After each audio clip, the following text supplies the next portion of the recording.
Après l'instauration d'un jour de carence, après le vol des congés avec le passage aux 1607 heures, après le vote de la loi honteuse sur la retraite à 64 ans, en passant par les mesures contre la Sécu, les soins de moins en moins remboursés, le gouvernement décide de punir les agents malades.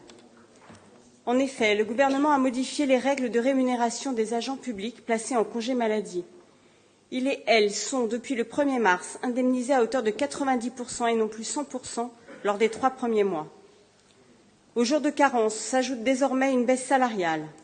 Sous prétexte de lutte contre l'absentéisme dans la fonction publique, il s'agit en fait d'une tentative de faire des économies en montrant du doigt les agents publics. Pratiquement, pour un agent de catégorie C, 30 jours d'arrêt pourraient coûter entre 150 et 200 euros. Un rédacteur avec un traitement brut en début de carrière de 1845 euros, dans le cadre d'un arrêt d'un mois, sera volé de 52 euros pour un jour de carence et de 105 euros pour l'ensemble des jours suivants, soit 157 euros net. Et pour un agent dont le traitement brut est de 2500 euros, qui serait arrêté 3 mois, dans le cas d'une fracture par exemple, la ponction représente environ 250 euros par mois, soit un manque à gagner total de 750 euros plus le jour de carence. Cette mesure concerne également les contractuels.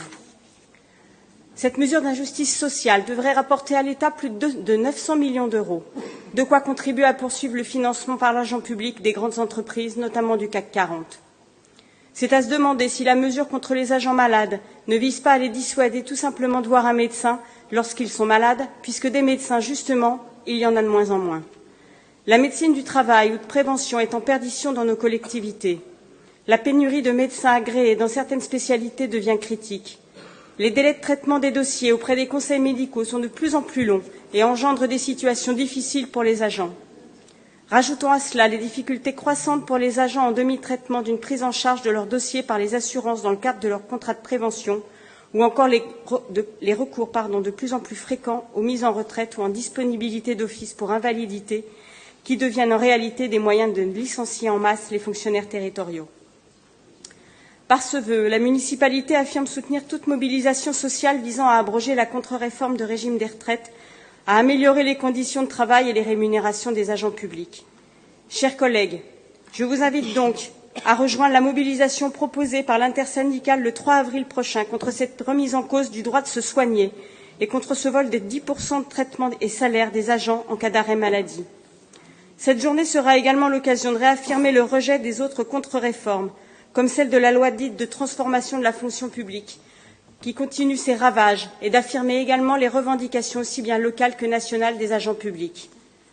Auparavant, le 20 mars, à l'appel des organisations de retraités, vous pourrez soutenir la manifestation pour la défense des retraites, du régime général, des régimes particuliers et du CNRACL.